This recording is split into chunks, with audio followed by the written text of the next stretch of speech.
याकूब की पत्री उसका 5वां अध्याय 13वें पद से लेकर अंतिम 20वें पद तक है।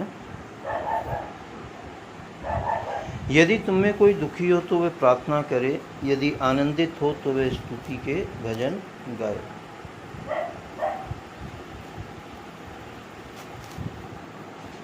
तुम में कोई दुखी हो तो वह प्रार्थना करे, सीधा सा मतलब है समझने का हमारे लिए, क्योंकि अक्सर करके हम ज़्यादातर दुखी ही होते हैं तो हम प्रार्थना में लगे रहो। यीशु मसीह ने कहा कि प्रार्थना में लगे रहो ताकि तुम परीक्षा में ना पढ़ो, क्योंकि जब हम दुखी होते हैं तभी हम परीक्षा में भी पढ़ते हैं, क्योंकि हम उस दुख में से निकलने के लिए कई रास्ते तलाशते हैं अपने दिमाग अपनी बुद्धि से कि ये कर लेंगे, ये कर लें, ये कर लें, ठीक। लेकिन प्रभु क्या यहाँ कह रहा है कि यदि तुम में कोई दुखी हो तो सिर्फ क्या करो, प्रार्थना करो, रास्ता अपने आप बनाएगा। यीशु मसीह ने कहा कि निरंतर प्रार्थना में लगे रहो, क्योंकि हम ज़्यादातर दुखी ही होते हैं। तो दुखी हो तो प्रार्थना करें, अगर हम आनंदित हैं तो स्तुति के भजन गाएं।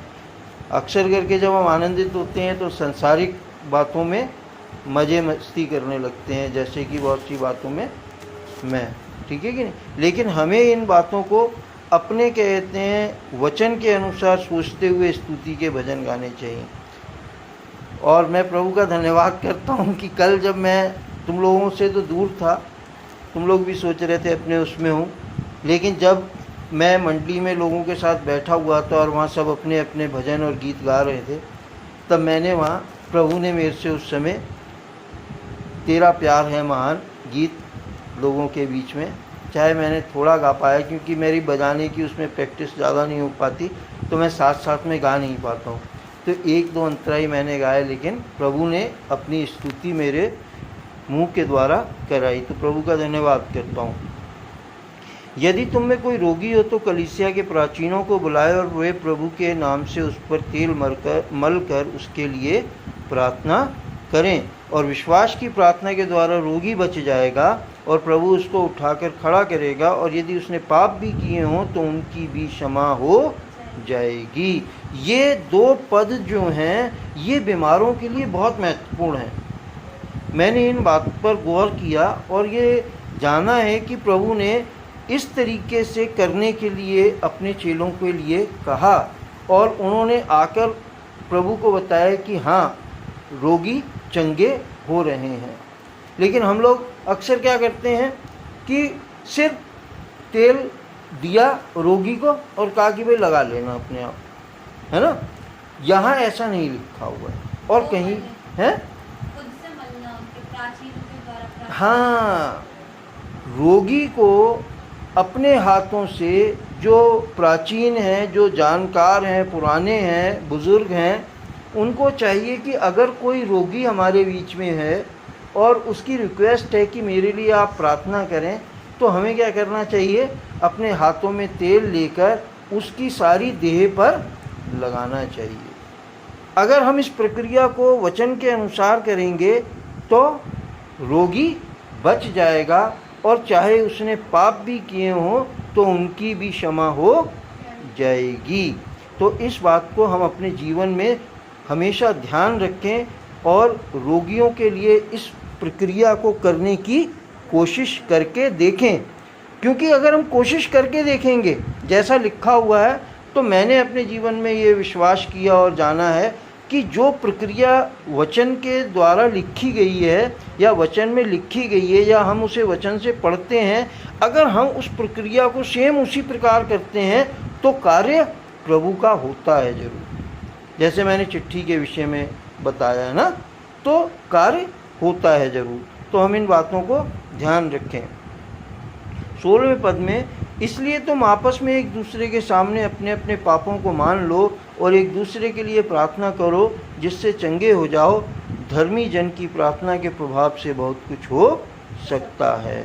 इसलिए क्या करो कि तुम एक दूसरे के सामने अपने पापों को मान लो हैं, और एक दूसरे के लिए प्रार्थना करो ताकि क्या हो, चंगे हो जाओ, क्योंकि धर्मी जन की प्रार्थना के प्रभाव से बहुत कुछ हो सकता है।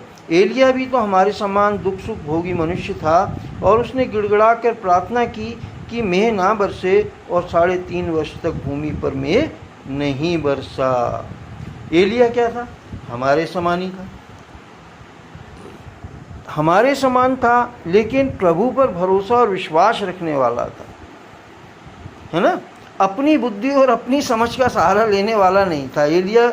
एलिया नबी के भविष्यद्वक्ता जी के बारे में जब मैं पढ़ता हूँ तो मैं ये देखता हूँ कि एलिया को प्रभु ने जैसे बताया वो वैसे ही किया उसने, है। चेलों से यीशु मसीह ने कहा कि आओ बैतनिया चलते हैं, लाजर के गांव। तो थोमा क्या बोला? आओ मरने के लिए चलते हैं, है ना। तो चेले, हम लोग जो चेले हैं, हम लोग अपनी दिमाग का इस्तेमाल ज़्यादा करते हैं, जैसे थोमा ने किया, है ना। थोमा ने एक जगह ये भी किया कि मैं जब तक विश्वास नहीं करूँगा जब तक उसके पंजर में हाथ डाल के ना देख लूँ और उसकी हथेली की जो छेद हैं उनमें उंगली डाल के ना देख लूँ, है ना। हम लोगों के अंदर ही तभी यीशु मसीह ने बार बार इस बात को कहा, हे अल्प विश्वासियों, है ना। हमारे अंदर ख़ास तौर से विश्वास की कमी पाई जाती, तभी हमारे जीवन में कार्य नहीं हो पाते हैं। लेकिन जैसे यहाँ एलिया के विषय में लिखा है, तो इब्राहिम थे, हैं, एलिया थे, इब्राहिम थे, और भी बहुत से ऐसे भविष्यद्वक्ता हुए हमारे बीच में जो सच्चे मन से, जिसे कहा जाए, प्रभु की आज्ञाओं का पालन करते थे। और जब वो पालन करते थे, इसलिए आज बाइबल में हम उनके कामों को और नामों को देखते हैं कि वो आज भी हमारे बीच में अपने कामों और अपने नाम के साथ जीवित पाए जाते हैं, है ना। क्यों? क्योंकि वो विश्वास करके जैसा प्रभु उनसे कहता था वैसा ही वो करते थे, उसमें वो अपनी बुद्धि का सहारा नहीं लेते थे।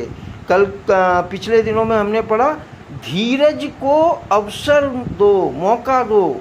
हम धीरज नहीं रख पाते हैं अपने जीवन में, हम अपनी बुद्धि और अपनी समझ का सहारा जल्दी लेने लग जाते हैं कि अरे छोड़ो तुम, ये क्या है, हमें तो प्रयत्नशील होना चाहिए। हाँ, होना चाहिए प्रयत्नशील, हमें बहुत कुछ काम, मेहनत, मजदूरी सब कुछ करनी चाहिए, लेकिन जब प्रभु कहे तब।